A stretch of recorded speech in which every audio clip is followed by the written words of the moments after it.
It is morning here, so there's no news to speak of yet. But there will be. It's clear as crystal that the root of all evil is exactly that, and those in whom it is blooming are the enemy of humanity. The bankers are the problem. The bankers manufacture recessions and depressions to exert a greater control over social and political structures. The bankers create and finance the wars on both sides of the conflicts. The bankers orchestrate famine, poverty, and want. The bankers control the policies that control the media and the education system that is operated to maintain ignorance in the public so that they can be shorn like sheep. The bankers launder the drug money and keep drugs illegal. The bankers are the problem. The international banker is the scum of the earth, and they have to be brought to account. What will accomplish this? There are several possibilities.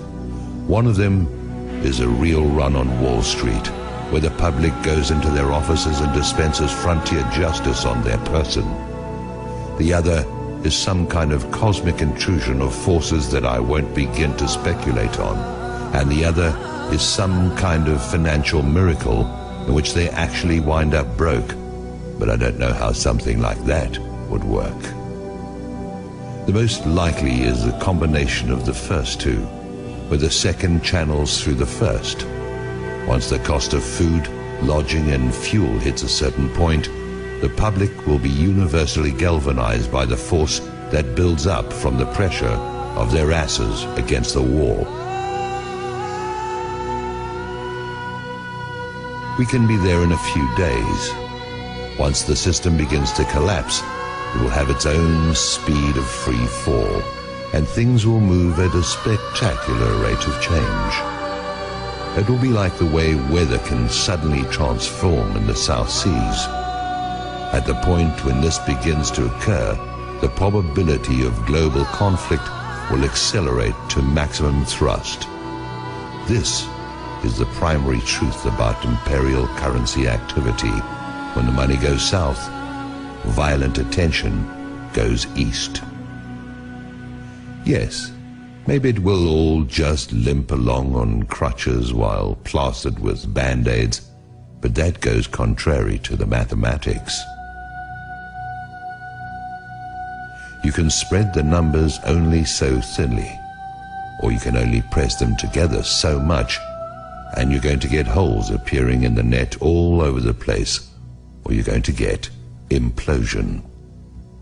Do I have any idea what I'm talking about? It is possible that I do not.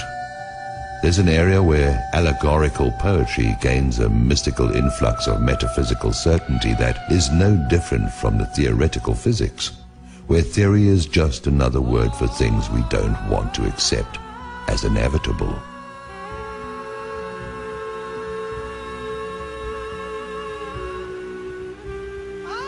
Maybe freedom's just another word for no one left to screw.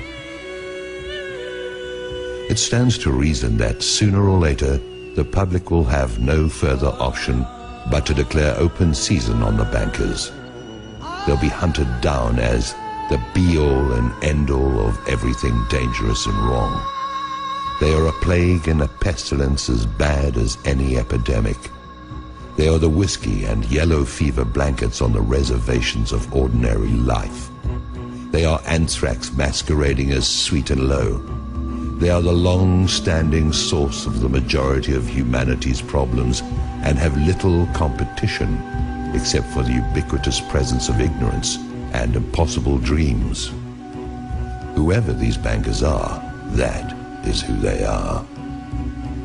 When the shit hits the fan, as it is going to do at any moment, the guilt of the banksters is going to stand out like zits on a beauty queen.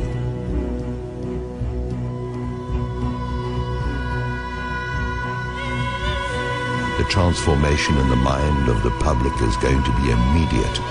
People watch the news, and although it is nothing more than garbage and lies, the players have all been seen there. They've been seen in Congress, and they've been seen wherever the lies created to defend them have been publicized. They are a known quantity. There is no argument of any kind that can be used to generate sympathy for the bankers, who are either behind or finance every outrage against the public that is in existence. Now their day is at hand, and they show no signs of having any kind of clue.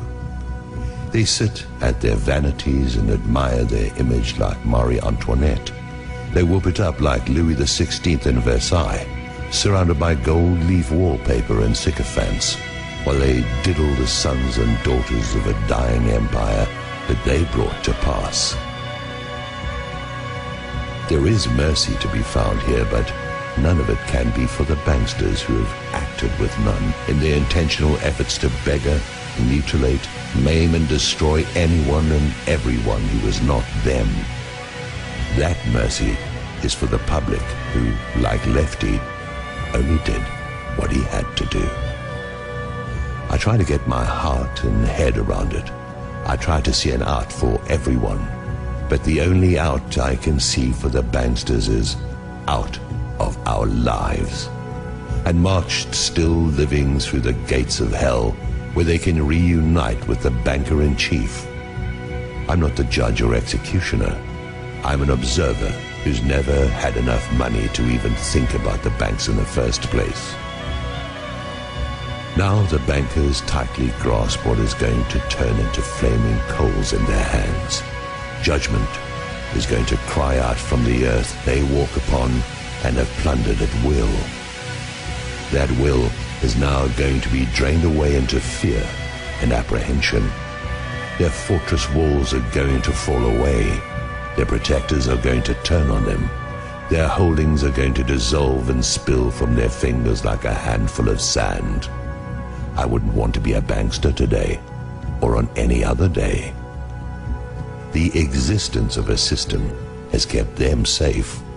This corrupt system has allowed for some kind of life for those preyed upon until now.